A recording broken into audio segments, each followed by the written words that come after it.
Good evening, little one. It's time for bed, and you know what that means.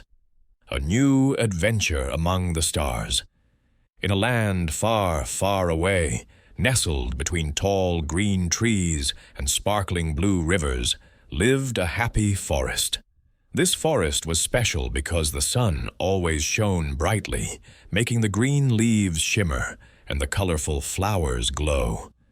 Buzz, buzz, buzz went the busy bees, flying from flower to flower.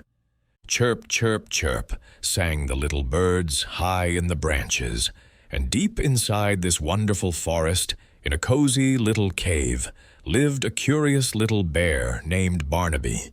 Barnaby had soft brown fur and a big, friendly smile.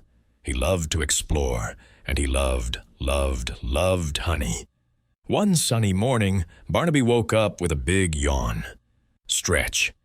He rubbed his sleepy eyes and looked at his favorite honey pot. Oh dear, it was empty. Completely, utterly, wonderfully empty. Barnaby's tummy rumbled. Oh, my sweet honey, he sighed. Where can I find more? He thought and thought. Then he remembered a special story his mama bear used to tell him, the story of the Sparkleberry Bush. The Sparkleberry Bush grew the sweetest, juiciest, most delicious berries in the whole forest. And what did the Sparkleberry Bush attract? The happiest bees. And where there were happy bees, there was always golden honey. So Barnaby decided he would go on a quest to find the legendary Sparkleberry Bush. He stepped out of his cave, blinking in the bright morning sun. The forest was so bright and green. Whoosh! A gentle breeze rustled the leaves. Barnaby took a deep breath and began to walk, his curious nose wiggling.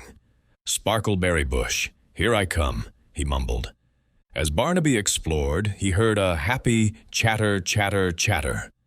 He looked up and saw two fluffy, friendly squirrels, Pip and Squeak, zipping up and down a big oak tree. Pip had a long, bushy tail, and Squeak had bright, shiny eyes. Hello, Barnaby, chattered Pip. What are you looking for on this sunny day?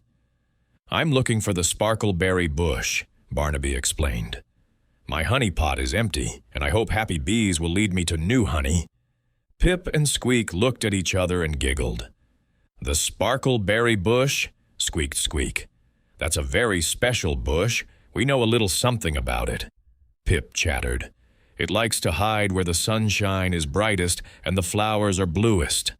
Squeak added, and near a babbling brook that goes plink, plink, plink. Barnaby wagged his tail. Thank you, Pip.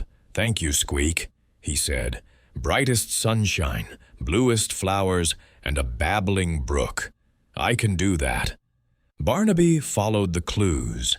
He walked past fields of bright red and yellow flowers. He listened for the plink, plink, plink of a babbling brook. He felt the warm sun on his fur. But still, no Sparkleberry Bush. He felt a little bit sad. His tummy rumbled again. Oh, where could it be? He wondered. Suddenly, he heard Pip and Squeak again. Chatter, chatter, chatter. They were sitting on a big, smooth rock. Barnaby, cried Pip, are you still looking? Squeak chimed in. We have one more clue. The Sparkleberry Bush likes to be near the tallest, twistiest tree. Barnaby's eyes lit up. The tallest, twistiest tree, he repeated. Thank you, Pip and Squeak. Barnaby looked around. He saw many trees, but one was super tall and had very twisty branches, reaching high up to the sky. He walked towards it, his heart going thump, thump, thump with excitement. And there it was, tucked right beside the tallest, twistiest tree, under the brightest sunshine, next to a patch of the bluest flowers, and with a little brook going plink, plink, plink nearby, was the most beautiful bush Barnaby had ever seen. It was the Sparkleberry Bush. Its berries were not just red or blue, they were sparkly. They glowed with tiny, happy lights. And guess what else was there? Lots and lots of happy bees. Buzz, buzz, buzz. They were buzzing around the Sparkleberry Bush, collecting nectar. Barnaby's eyes twinkled. He knew what to do. He sat down quietly and watched the happy bees. He waited and waited. Soon, a big, fluffy bee, buzzing happily, flew past Barnaby and straight towards a hollow log not too far away. Then another bee and another. Buzz, buzz, buzz. Barnaby slowly and carefully followed the happy bees. And what did he find inside the hollow log? A big, golden, wonderful honeycomb full of sweet, delicious honey. Barnaby clapped his paws with joy. Hooray for sparkleberries! Hooray for happy bees! And hooray for my friends, Pip and Squeak! He carefully took a little bit of the honey, enough for his empty pot, and started back towards his cozy cave. He saw Pip and Squeak waving to him. "You found it, Barnaby," they chattered happily. "You're a very curious and brave bear." Barnaby shared a tiny taste of his new honey with Pip and Squeak, and they all giggled.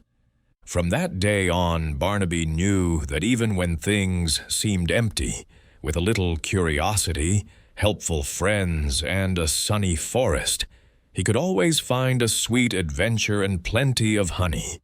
And he always remembered his good friends, Pip and Squeak, the helpful squirrels. And in his cozy cave, Barnaby's honey pot was full again, and his heart was full of happiness. The end.